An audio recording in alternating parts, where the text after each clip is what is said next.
यजामहे सुगन्धिं पुष्टिवर्धनम्। नमस्कार फ्रेंड, बहुत बहुत स्वागत अभिनंदन मेरे चैनल एस्ट्रो रेखा में। फ्रेंड्स, आज हम इस वीडियो में बात करेंगे राहु के भिन्नाष्टक वर्ग की। अब देखिए, जितने भी जन्म पत्रिका के सॉफ्टवेयर हैं वो अन्य ग्रहों के तो भिन्नाष्टक वर्ग देते हैं, लेकिन राहु के भिन्नाष्टक वर्ग किसी भी सॉफ्टवेयर में दिए नहीं होते। आज इस वीडियो में मैं आपके सामने राहु के भिन्नाष्टक वर्ग कैसे निकालें इसके बारे में विस्तार से बताऊंगी। अब देखिए फ्रेंड, प्रत्येक व्यक्ति को ये बहुत डर लगा होता है कि राहु कहीं उनकी जन्म पत्रिका में पीड़ित तो नहीं, कोई खराब फल इत्यादि तो नहीं दे रहे, और यदि उस पर से कहीं राहु की दशा या महादशा या अंतरदशा कुछ आ जाए तो फिर व्यक्ति को और भी अधिक चिंता होने लगती है कि कहीं राहु जन्म पत्रिका में उनको खराब फल तो नहीं दे रहा। अब देखिए, जब हम ये राहु के भिन्नाष्टक वर्ग निकालेंगे तो उसमें प्रत्येक व्यक्ति आसानी से जान पाएगा कि राहु उसकी जन्म पत्रिका में पीड़ित है अथवा उसको कोई खराब फल तो नहीं दे रहे। इसके साथ साथ भिन्नाष्टक वर्ग का महत्व जब भी अधिक बढ़ जाता है यदि किसी जातक का लगन लॉर्ड का नक्षत्र राहु के नक्षत्र में हो, जो भी उसके लग्नेश बनते हैं यदि वो कहीं राहु के नक्षत्र में विद्यमान हो तो इस समय भी बहुत भिन्नाष्टक वर्ग का बहुत अधिक महत्व बढ़ जाता है। इसके साथ साथ ही यदि राहु की दशा चल रही हो, यदि अंतरदशा चल रही हो तो उस समय भी भिन्नाष्टक वर्ग का महत्व बहुत अधिक बढ़ जाता है। तो आज हम इस वीडियो में इसके बारे में विस्तार से बात करेंगे। वीडियो शुरू करने से पहले मेरा आपसे एक निवेदन है, यदि अभी तक आपने मेरा चैनल सब्सक्राइब नहीं किया तो उसको सब्सक्राइब कर ले। यदि किसी एक विषय पर आप मुझसे कोई एक प्रश्न पूछना चाहते हैं तो वीडियो के कमेंट बॉक्स में पूछ सकते हैं, मैं यथासंभव उत्तर देने का प्रयास करूंगी। तो चलिए फ्रेंड्स, शुरू करते हैं आज की वीडियो। सबसे पहले मैं आपको ये राहु के बारे में कुछ बताना चाहूँगी कि राहु हमेशा वक्री चलते हैं। मतलब और ग्रह यदि 1 नंबर की राशि में हैं तो 1 से 2, 2 से 3, 3 से 4 में जाएंगे, जबकि राहु केतु के इसके विपरीत है। वो यदि अभी फिलहाल वृष राशि में राहु गोचर कर रहा है, अब देखिए उसके पश्चात 12 अप्रैल को ये मेष राशि में आएगा, उसके पश्चात ये मीन राशि में। फ्रेंड्स, राहु की जो महादशा होती है वो 18 वर्ष की होती है, यानी 18 वर्ष में राहु अपना एक भ्रमण सभी राशियों में से पूरा कर लेता है। एक राशि में राहु 18 महीने तक रहता है, उसके पश्चात ये दूसरी राशि में चला जाता है। अब देखिए फ्रेंड्स, जो भी हम भिन्नाष्टक वर्ग है प्रत्येक भाव के होते हैं तो उसके अंतर्गत 8 में से अंक मिलते हैं। यदि राहु के जैसे मान लीजिए 12 भावों के अलग अलग भिन्नाष्टक वर्ग निकलते हैं राहु के, तो प्रत्येक भाव को 8 में से अंक मिलते हैं। यदि 8 में से 4 अंक मिलते हैं तो राहु 50% आपको शुभ फल देगा और 50% राहु पीड़ित रहेगा। यदि 8 में से 5 अंक आते हैं तो आप ये समझिए कि 60 से 65% तक राहु आपके लिए शुभ होगा। यदि 7 अंक आता है तो 70 से 75% तक राहु शुभ फल देंगे, और यदि 8 अंक आता है तो ऐसे में राहु आपको पूरे मतलब 100% शुभ फल प्रदान करेंगे। इसके विपरीत यदि हम उल्टा चलें कि 4 से कम आता है तो राहु उतना ही अधिक पीड़ित होता जाता है। फ्रेंड्स, राहु के भिन्नाष्टक वर्ग निकालने बहुत आसान होते हैं, आप आसानी से निकाल सकते हैं क्योंकि इसके भिन्नाष्टक वर्ग किसी भी कुंडली सॉफ्टवेयर में दिए नहीं गए होते, और सभी ग्रहों के जो भी भिन्नाष्टक वर्ग होते हैं वो कुंडली सॉफ्टवेयर प्रोवाइड करते हैं, उसके अंदर मिल जाते हैं। परंतु राहु और केतु के जो भिन्नाष्टक वर्ग होते हैं वो कहीं भी मिलते नहीं हैं। इसके लिए सबसे इम्पॉर्टेंट होती है ये टेबल जो कि मैंने आपको बनाया हुआ है। इस टेबल को आप अपने पास नोट करके रख सकते हैं। अब देखिए फ्रेंड, मैंने राहु के भिन्नाष्टक वर्ग कैसे निकाले इसके लिए यहाँ पर एक लगन चार्ट ड्रॉ किया है। ये आपका किसी का भी हो सकता है, उससे कोई फर्क नहीं पड़ता। यहाँ पर मैंने कर्क लग्न की एक पत्रिका तैयार की है। कर्क लग्न की पत्रिका में लगन में गुरु है, 2nd भाव में चंद्र मंगल की युति है, 3rd भाव में सूर्य बुध की युति है, 4th भाव में शुक्र की युति है, 5th भाव में केतु बैठे हैं, 6th हाउस खाली है, 7वां हाउस खाली है, 8वें हाउस में कोई ग्रह नहीं है, 9वें और 10वें हाउस में भी कोई ग्रह नहीं है, 11वें हाउस में राहु है और 12वें हाउस में शनिदेव विराजमान है। फ्रेंड्स, अब हम शुरू करते हैं कि किस प्रकार से हम इस टेबल को चार्ट के ऊपर अप्लाई करते हैं। अब देखिए, सबसे पहले हम बात करते हैं सूर्य की, क्योंकि सूर्य के भाव दिए गए हैं 1, 2, 3, 5वां, 7वां, 8वां और 10वां। तो हमको सबसे पहले ये देखना है कि जो हमारा लगन चार्ट है उसमें सूर्य कहाँ विराजमान है। अब हमारे इस लगन चार्ट में सूर्य 3rd हाउस में विराजमान है। अब देखिए भाव गिनते जाइए, सूर्य जिस भाव में विराजमान होंगे वो होगा पहला, तो आप पहले भाव पे एक डॉट लगा लीजिए।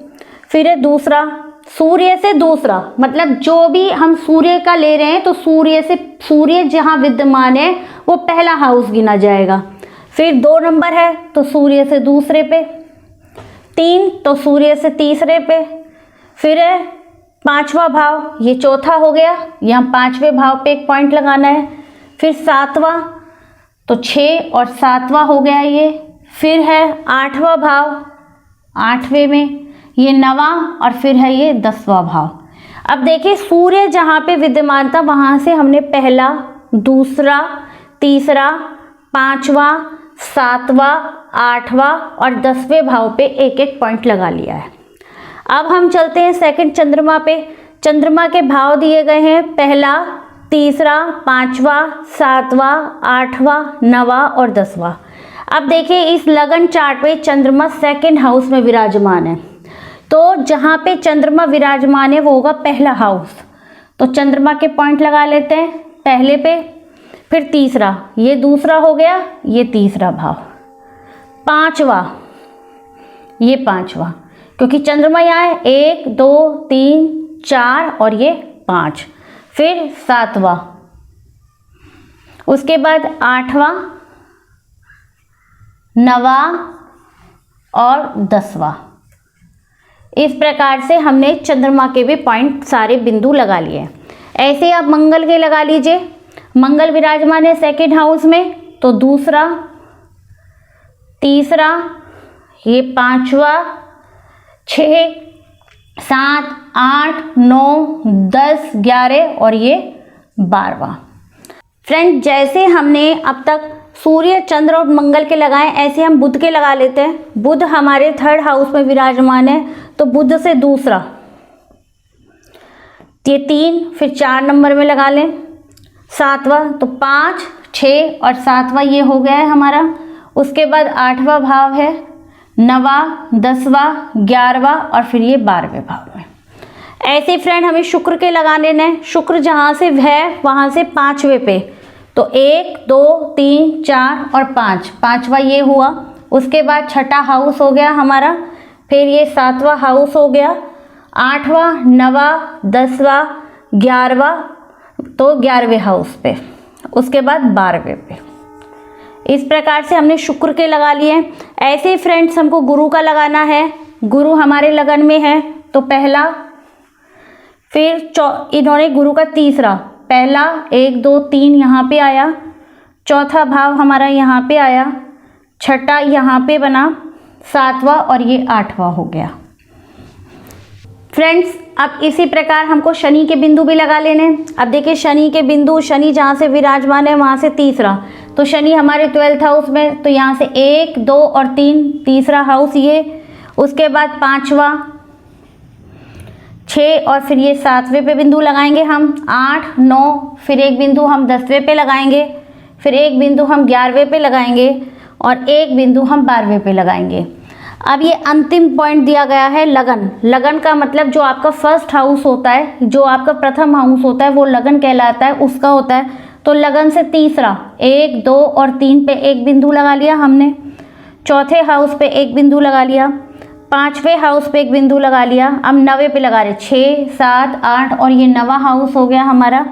उसके बाद 10 11 और ये 12वां हमारा एक हो गया। इस प्रकार से फ्रेंड्स हमने सूर्य, चंद्र, मंगल, बुध, शुक्र, गुरु, शनि और लगन, इन सब के हमने यहाँ पर बिंदु लगा लिए। अब हमको प्रत्येक भाव के ये बिंदु गिनने हैं।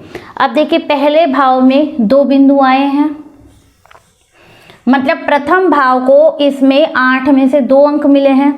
सेकंड भाव में 4 बिंदु हैं तो 4 अंक मिले हैं।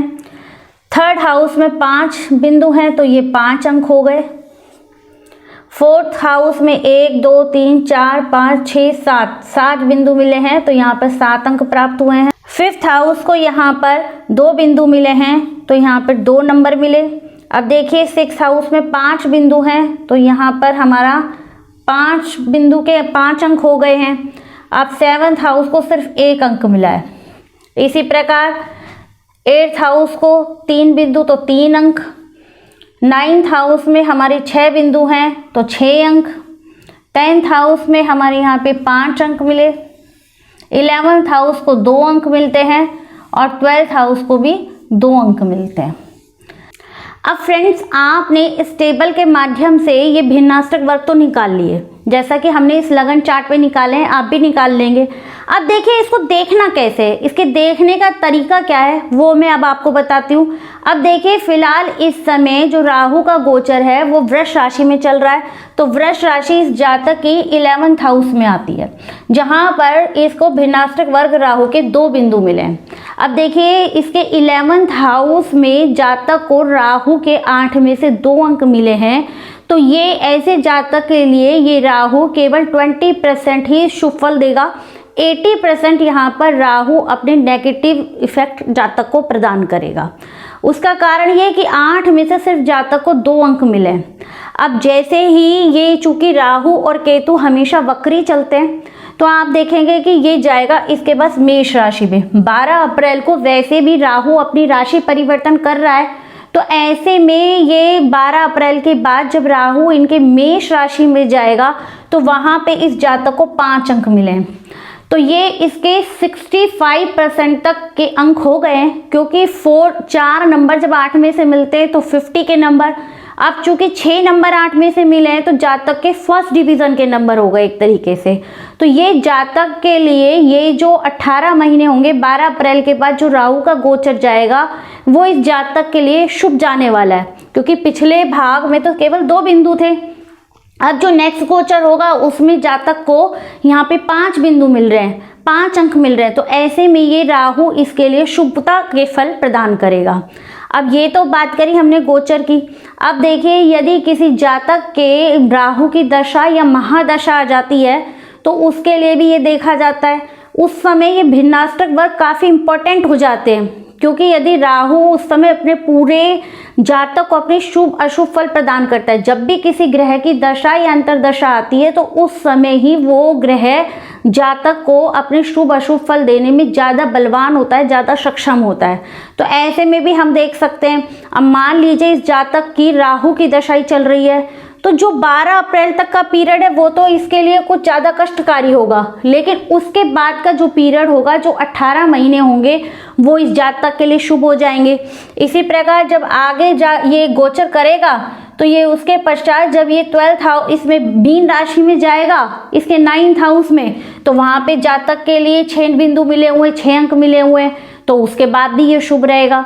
तो इस प्रकार से हम राहु जिस राशि में जाता है उसके हिसाब से अपनी जन्म पत्रिका पे हम ये पता लगा सकते हैं कि राहु आपको किस समय शुभ अशुभ फल देगा और किस समय अशुभ फल देगा। अब देखिए इस जातक के देखिए इसमें मकर राशि में 7th हाउस में से केवल 1 बिंदु है, तो ऐसे में जब राहु का गोचर मकर राशि में होगा तो उस समय ये राहु इस जातक के लिए सबसे अधिक नेगेटिव इफेक्ट देने वाला होगा।